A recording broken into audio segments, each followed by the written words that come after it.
కోతి, ముళ్ళపంది మరియు కాకి సాహసం. ఒక అందమైన అడవిలో ముగ్గురు విడివిడిగా కనిపించే స్నేహితులు నివసించేవాళ్ళు. ఒక తెలివైన కాకి, దాని పేరు కీకి. ఆటపాటలతో ఉండే కోతి, దాని పేరు మోమో. జ్ఞానవంతుడైన ముళ్ళపంది, దాని పేరు కోకో. ఇక ఎప్పటిలాగే వాళ్ళందరూ ఈరోజు కూడా అడవిలో కలుస్తారు. అప్పుడు మోమో ఇలా అంటుంది. కీకీ, కోకో, నిన్న వాటర్ ఫాల్ దగ్గర ఒక వెలుగుతున్న రాయిని చూసా.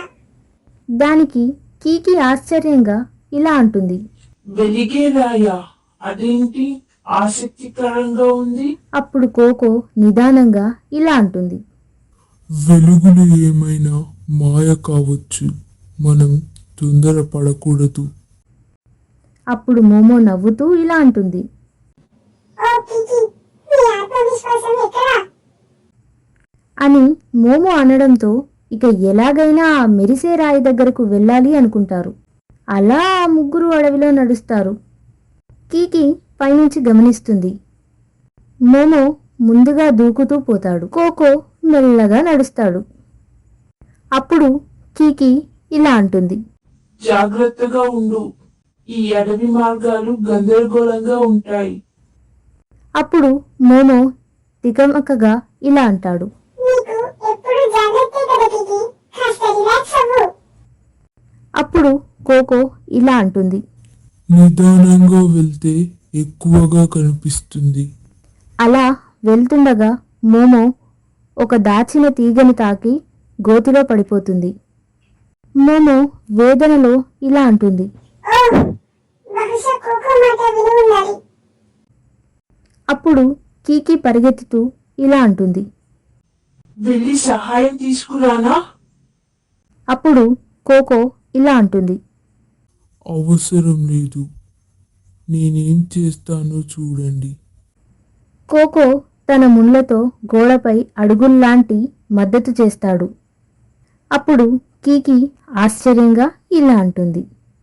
బహు తెలివైన పని కోకో. అలా మోమో బయటికి వస్తాడు. ఇక వాళ్ళు మళ్ళీ ప్రయాణం మొదలు పెడతారు. వారంతా జలపాతం వద్దకు చేరుకుంటారు. లోపల గుహ నుండి వెలుగు కనిపిస్తుంది. అక్కడ నీటి తెర వెనుక ఓ రహస్య గుహ వెలుగుతూ మెరుస్తుంది. మధ్యలో ఉంది ఓ నీలిరంగు రాయి.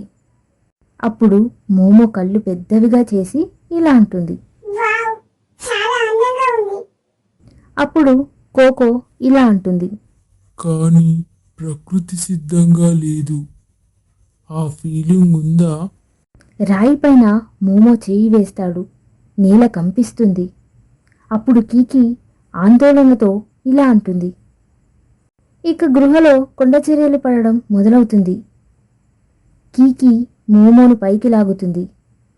కోకో గోడపై ఓ లివర్ గుర్తించి నొక్కుతాడు. అది చూసి కీకి ఇలా అంటుంది. జాగ్రత్త మోమో, అది బహుశా మాయ అయ్యుండొచ్చు. ఏదో మెకానిజం ఉంది. కోకో, ఆ గోడని పరిశీలించు. అప్పుడు కోకో లివర్ నొక్కుతూ ఇలా అంటుంది. ఇదిగో దొరికింది. అప్పుడు రాయి మళ్ళీ లోపలికి పోతుంది. గృహ శాంతిస్తుంది.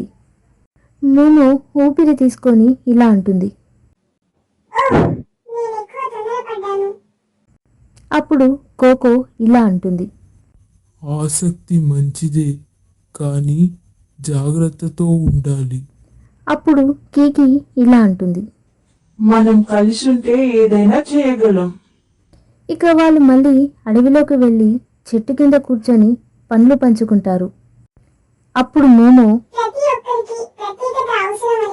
అప్పుడు కోకో ఇలా అంటుంది. భిన్నత్వంలో అందం ఉంది. అలా కాకి, కోతి మరియు ముండ్లపంది ఒక గొప్ప విషయం గ్రహించారు. ప్రతి జీవి ప్రత్యేకమే. కలిసున్నప్పుడు వారు మరింత శక్తివంతులవుతారు. Thanks for watching, పిల్లలు. Don't forget to like, share, subscribe and comment. Okay, bye. Okay.